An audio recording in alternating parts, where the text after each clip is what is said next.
¿Qué tal? Bienvenidos a una nueva edición de Sin Retórica, aquí por Somos Chaco, todos los miércoles a las 22 por Canal 7 para el área de Resistencia, Gran Resistencia. Y también estamos con nuestra cobertura en la ciudad de Villa Ángela, en el sudoeste chaqueño, y como todas las semanas les enviamos el más cordial de los saludos. Además, a través del servicio de Flow, nos pueden ver en toda la República Argentina.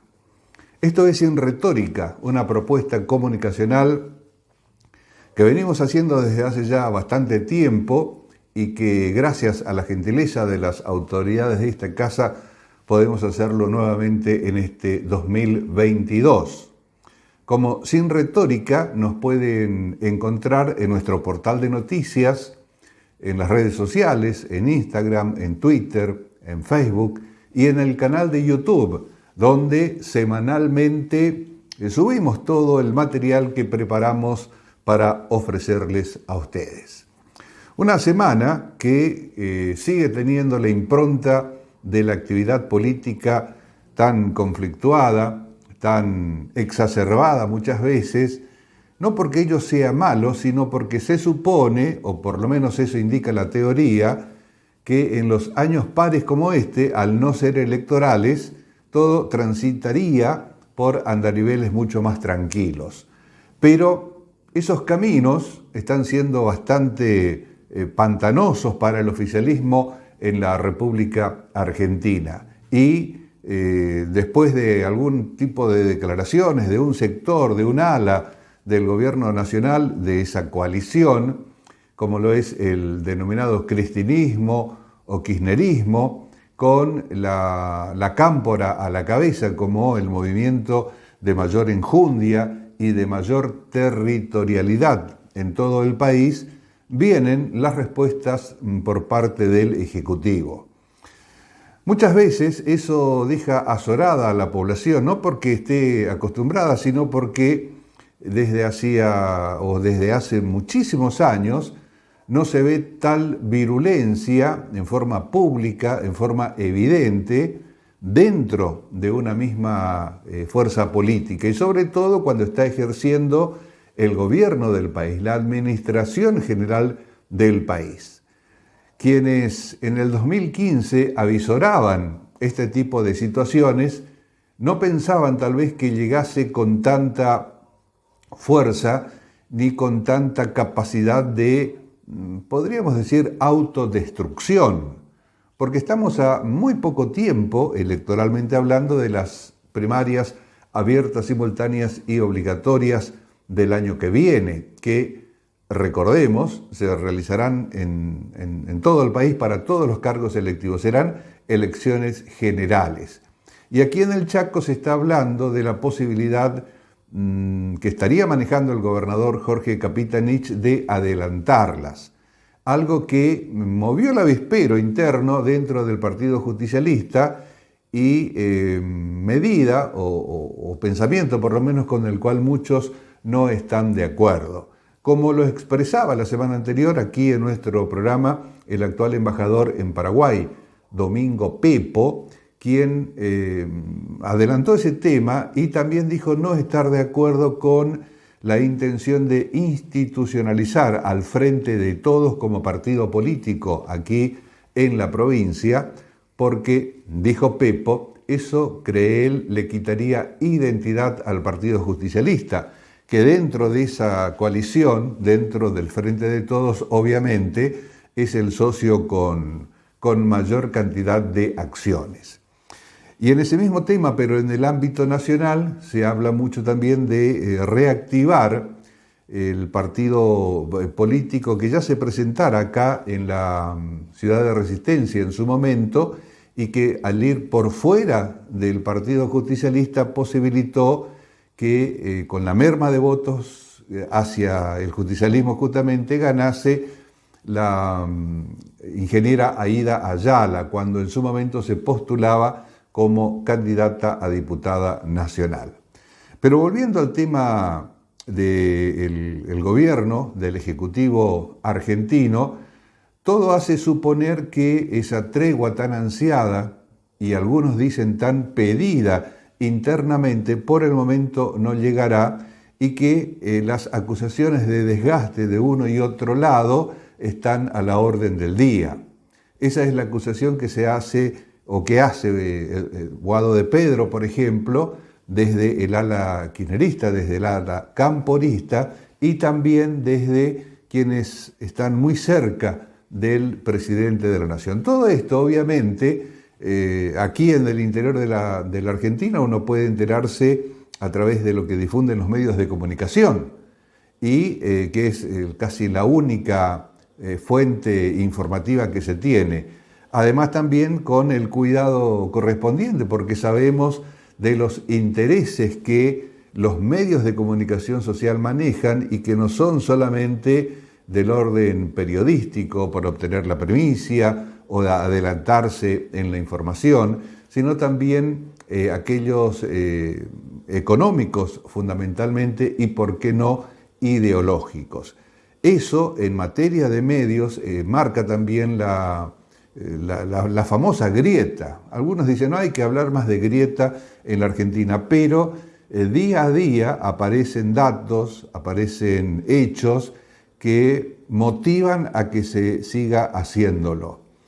Por el bien de la Argentina, se podría decir, no es bueno que cualquier coalición de gobierno en ejercicio de poder mantenga este tipo de conflictos, por lo menos con esta escalada.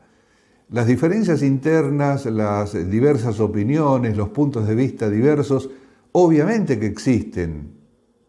Están las líneas internas que lo van demostrando, pero hacerlo de esta manera, en la cual ya prácticamente está cortada la relación, o por lo menos pública, entre el titular del Poder Ejecutivo Nacional, que es el presidente de la Nación, y su vicepresidenta, en este caso, que a su vez es titular de la Cámara de Senadores, no lleva tranquilidad o no lleva por lo menos un atisbo de, digamos, de alivio a una población que ya está bastante castigada y muy castigada por los índices de inflación, que más allá de las medidas que adopta el gobierno, al parecer no da tregua, y las del mes de abril seguramente marcarán, si bien una leve disminución respecto de la del mes de marzo, no por eso con cifras que no terminan de asustar, de alarmar. Acordémonos que desde el 83 hasta acá la economía fue quizá el eje o el factor principal de deterioro de imagen de los gobiernos, cualquiera sea el color político que tuviese, en la ciudadanía, y que la mayor cantidad de veces pagó en las elecciones. Por supuesto que siempre hay matices, siempre hay excepciones, pero la economía es lo que está motivando votar para acá, votar para allá, mantener el apoyo, darle la confianza o directamente quitarla a quienes se les dio en las elecciones que lo llevaron al poder justamente. Rápidamente vamos al contenido de nuestro programa de hoy. Vamos a hacer, en principio, a tomar un eje como lo es el de la opinión, el de la capacidad de expresar ideas, capacidad de expresar puntos de vista que muchas veces no son bien recibidos por la mayoría de los sectores, pero no por eso quienes las realizan, a esas declaraciones decimos, dejan de hacerlo, sustrayéndose un tanto a aquel temor que existe en la mayoría de la población, o que existiría en la mayoría de la población, de callarse cuando se impone una verdad, entre comillas, que lo sostiene la mayoría. Y decimos esto en cuanto a la calidad y a la capacidad y al derecho de expresión, y vamos a referirnos, y en instantes vamos a ver material, a lo que aconteció en el acto de apertura de la Feria Internacional del Libro en la ciudad de Buenos Aires, donde el escritor Guillermo Sacomano tuvo un discurso que dejó más que sorprendidos a muchos, inclusive a las autoridades nacionales y a los organizadores de la feria que estaban presentes en esa ocasión. Con ese tema de expresarse, de poder ejercer libremente el trabajo del periodismo, en este caso, cuando en esta semana se recordó el Día Mundial de la Libertad de Prensa, también vamos a tener un fragmento muy cortito de la actual ministra de Seguridad y Justicia, o de Justicia y Seguridad del Chaco, Gloria Salazar, que mantuvo un cruce con unos periodistas en un acto de gobierno. Y además también vamos a hacer referencia a una, creemos, muy pero muy buena iniciativa del Poder Judicial de la provincia del Chaco que elaboró, bien decimos, un manual para hablar claro, con la intención que todos los profesionales de la justicia, quienes están en el ejercicio del derecho, los magistrados, los funcionarios, lo utilicen para de esa manera posibilitar que la ciudadanía acceda a esa información muchas veces encriptada en un lenguaje muy técnico, muy propio de esa profesión, de la abogacía, que además también se da en casi la mayoría de las profesiones, fundamentalmente la médica por ahí, que es la que cuando utilizan términos muy específicos, no le dicen al paciente o a los pacientes o a las pacientes, como quiera, qué es lo que en realidad tiene. Es decir, manejan la información como un elemento de poder o como un elemento de presión. Con ese tema, el de la expresión de la palabra, estaremos con esos tres aspectos. Además también vamos a referirnos a las medidas que el Gobierno Nacional anunció en función de aquello que decimos o que dijimos al principio, como lo es el combatir la inflación. Hoy el flagelo que preocupa a la mayoría de los argentinos, pero en el marco de esos anuncios debe lidiar también internamente con las denominadas organizaciones sociales por una parte y el movimiento Unidad Piquetera por otro. Y hay que diferenciar claramente, hay que tratar de hacerlo por lo menos, quiénes componen cada una de esos dos núcleos, qué sostienen y por qué están a favor o en contra del gobierno nacional. Trataremos de hacerlo aquí en esta edición de Sin Retórica. Y en el final del programa estaremos con una nota que nos concediera la actual diputada provincial por el Frente de Todos, Paola Benítez. Ella fue ministra de Salud en la primera parte de gestión del gobernador Jorge Capitanich y hoy está en una comisión importantísima en defensa de los niños, de las niñas, de las adolescencias, del género y de las diversidades. Esa es nuestra propuesta de hoy aquí en Sin Retórica.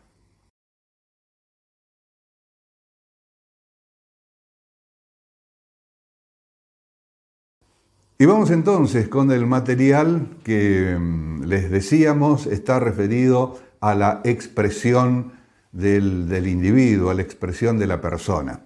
En este tiempo en el que al parecer se ha impuesto a la fuerza, podría decirse, porque existen distintos tipos de fuerza y no solamente la que pueda ejercerse en forma efectiva a través del golpe, del palo, de quienes están detentando el poder, es decir, como nosotros estamos en el poder, todos aquellos o todas aquellas que no opinen lo mismo que nosotros, sencillamente no vamos a dejarles que lo hagan, es decir, coartan la libertad de prensa, esto o la libertad de expresión. Esto es muy sutil, es casi imposible comprobarlo, pero quienes están en diferentes áreas saben de lo que estamos hablando, cómo se ejerce una coerción, muchas veces disimulada, varias veces con algún atisbo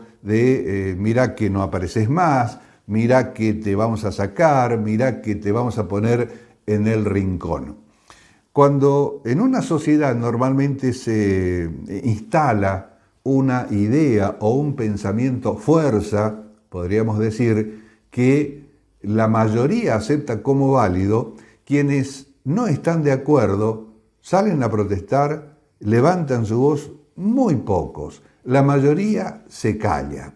La mayoría acepta suponer que ese pensamiento es el verdadero y sencillamente se retrae en el silencio, no porque acepte, sino porque expresar lo contrario sería una forma de motivar su separación del grupo y del grupo social. Y por supuesto que son muy pocos aquellos que pueden sostener un aislamiento de ese tipo. Pero hay personas que sí lo hacen, hay quienes sí se animan. Y decimos todo esto porque en la apertura de la Feria del Libro que se realizó en Buenos Aires fue invitado, uno de los invitados para hacerlo, el escritor Guillermo Sacomano, quien se despachó con un discurso que dejó con la boca abierta a muchísima gente.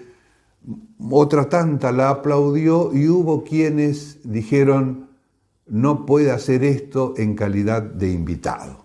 Pero escuchemos parte del discurso de Guillermo Sacomano en la apertura de la Feria del Libro en Buenos Aires. A algunos no les va a gustar. Decir feria implica comercio. Esta es una feria de la industria y no de la cultura, aunque se adjudique este rol. En todo caso, esta feria es representativa de una manera de entender la cultura como comercio, en la que el autor, que es el actor principal del libro, como creador, cobra apenas el 10% del precio de tapa de un ejemplar. En esta feria se han escuchado y se siguen escuchando discursos bien intencionados acerca de la función del libro, de su trascendencia, su empleo como objeto tanto de placer como de herramienta educativa. En fin, discursos que pronto habrán de ser olvidados. Cuando fui convocado, planteé dos cosas: leer los discursos de quienes me antecedieron y el pago de honorarios. Supe así de quienes se opusieron al pago. Su argumento consistía en que pronunciar este discurso significaba un prestigio. Me imaginé en el supermercado tratando de convencer al chino de que iba a pagarle la compra con prestigio. Como se apreciará, me limito a narrar hechos y describir. Procuro una narración realista que puede ilustrar los porqués de mi tensión en esta feria y preguntarme cuánto en ella, más allá de las presentaciones de libros, mesas redondas y debates, cuál es su real interés en la literatura y su significación. A esta feria, queda claro, le importan más los libros que se venden, que, como es sabido, suelen ser complacientes con la visión quietista del sistema, del poder. Conviene quizá que lo aclare. La literatura que me interesa, trátese de ensayo, poesía, narrativa, ilumina, perturba, incomoda y subvierte. Alguna vez esta feria tuvo como lema propiciar la relación del autor con el lector. La sombra del dinero enturbia, como vemos, la naturaleza de esta conexión. Quiero en este relato plantear otra pregunta. Si este es el cuadro de situación de la feria, que no es nuevo, en medio de esta crisis económica que depreda nuestro país, ¿quiénes son los lectores que llegan al libro sino los de una clase media pauperizada, siempre y cuando no gasten demasiado en la gaseosa y los panchos? Acá se habla de los riesgos de la industria, se repite retórica, la necesidad del acceso a los libros, se habla y se habla. Parafraseando a Greta Thunberg, bla, bla, bla, bla. Pero ¿cómo hablar de lectores, me pregunto, si se elude desde los estamentos gubernamentales la enseñanza y el aliento de la lectura que no se arregla ingenuamente repartiendo fascículos en las canchas ni con una candorosa primera dama leyendo cuentos a los chicos de vacaciones en Mar del Plata? No me voy a detener acá en los exabruptos fascistas de la ministra de Educación porteña. La literatura que me gusta no baja línea.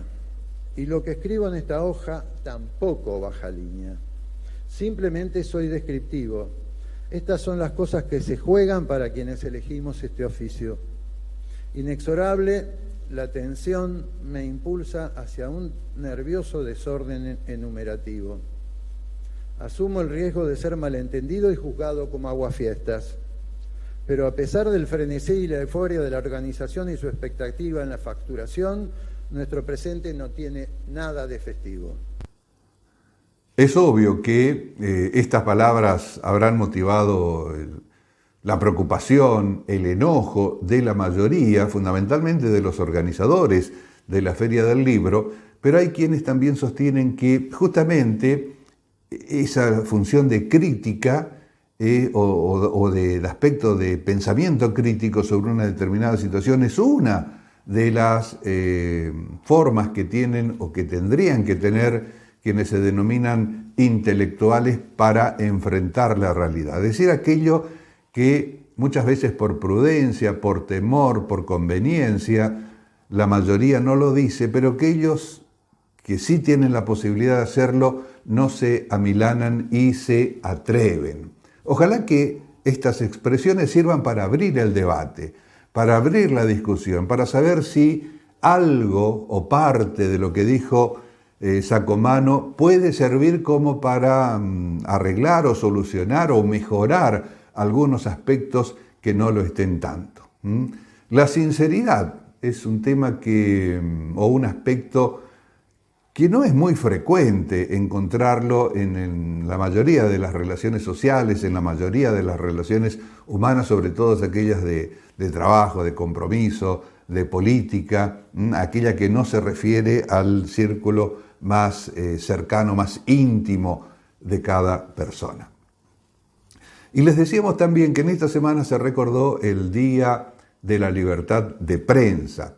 Y antes de comentarlo, le proponemos escuchar y ver 30 segundos de un suceso protagonizado por la ministra de Seguridad y Justicia de la provincia del Chaco, Gloria Salazar. Para Canal 7 somos Chaco. Bien, ministra, bueno, en la jornada de ayer se vivió un hecho bastante complejo frente al municipio de la ciudad de Resistencia. ¿Qué tal si les parece si empezamos con el día de hoy?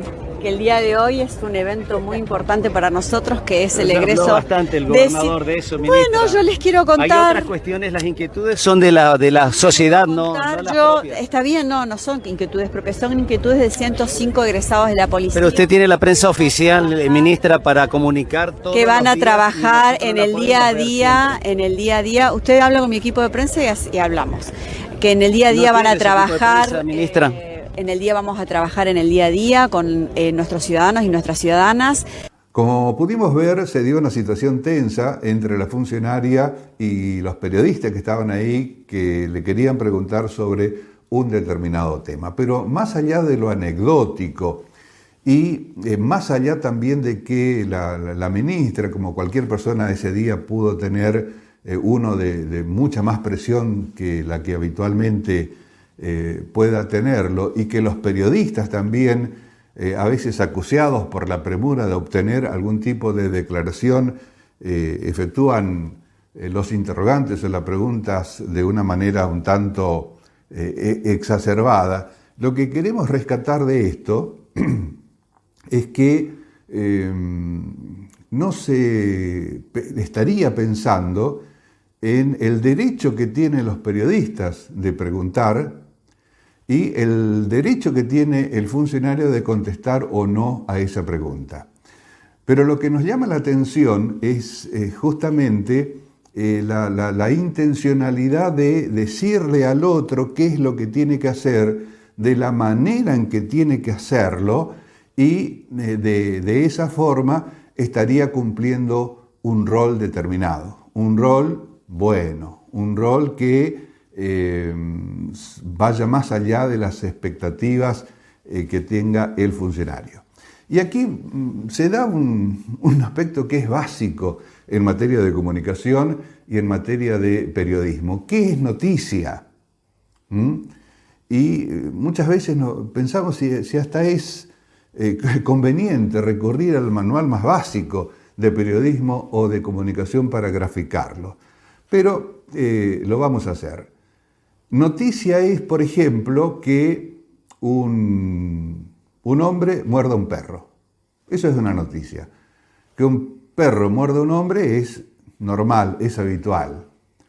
Al CEO de una empresa de aviación internacional seguramente se le preguntará por la única vez que cayó un avión con 120 pasajeros y no las 10.999 veces que los vuelos aterrizaron sin ningún inconveniente. Es decir, la noticia generalmente no es buena, es lo anómalo, es aquello que se sale de lo habitual, de la norma. Eso busca generalmente el periodista o aquel que quiere llevar y transmitir una información o buscarla. En cambio, los funcionarios de gobierno tienen una visión absolutamente diferente. Para los funcionarios de gobierno, la noticia es aquella que muestra todo lo bueno de su gestión. Es decir, hay un choque de intereses y lo que tendrían que conocer ambas partes en esto que estábamos viendo es que las dos tienen derecho a expresar aquello que desean de la forma en que lo quieran y seguramente los funcionarios que tienen más responsabilidades con la comunidad porque tienen el poder delegado, en la mayoría de los casos no en la situación de una ministra, pero sí está representando a un gobierno con el poder delegado, el poder soberano del pueblo, tienen que conocer más que otros. Y el tercer punto que queríamos mencionar en esta unidad temática, podríamos decir, es la determinación del Poder Judicial de la provincia de elaborar un manual para hablar claro.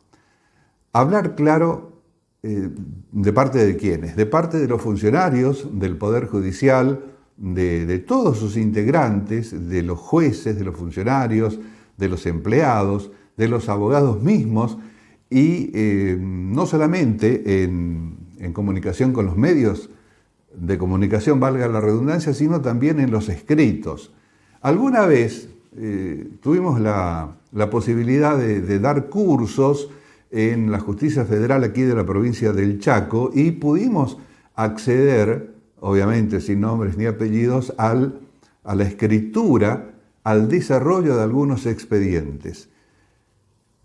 Es imposible seguir una historia porque está sencillamente mal contada, está mal escrita. Y hoy creemos que con mucho tino el Poder Judicial adopta y pone a consideración de todos sus integrantes estas normas para una mejor manera de comunicación. Comunicarse fácil no es fácil, hablar fácil tampoco lo es. Es más que un oficio, es una profesión, es un don, es un arte. Y además, de esa manera, con el hablar claro, también se posibilita que la ciudadanía tenga acceso a esa información, acceda al derecho de tener esa información cuando las normas así lo ameriten y así lo indiquen. Vaya entonces nuestro humilde beneplácito a las autoridades del Poder Judicial y ojalá que esto se propague en otros poderes del Estado. Acordémonos que con el tema del lenguaje inclusivo o el lenguaje no sexista, existen dos organismos en la Argentina tres en realidad, que elaboraron un manual de cómo escribir con esas características. Una es la Administración Nacional de Seguridad Social, la ANSES, la otra es el PAMI, que impuso que todos sus escritos vayan redactados con las normas del lenguaje inclusivo y del lenguaje no sexista. En cambio, en el INTA también se elaboró un manual o un instructivo, pero no con las características de obligatorio, sino como orientaciones hacia una determinada forma de escribir. Recordando también, siempre lo decimos, que los paradigmas se imponen por convencimiento y nunca por imposición.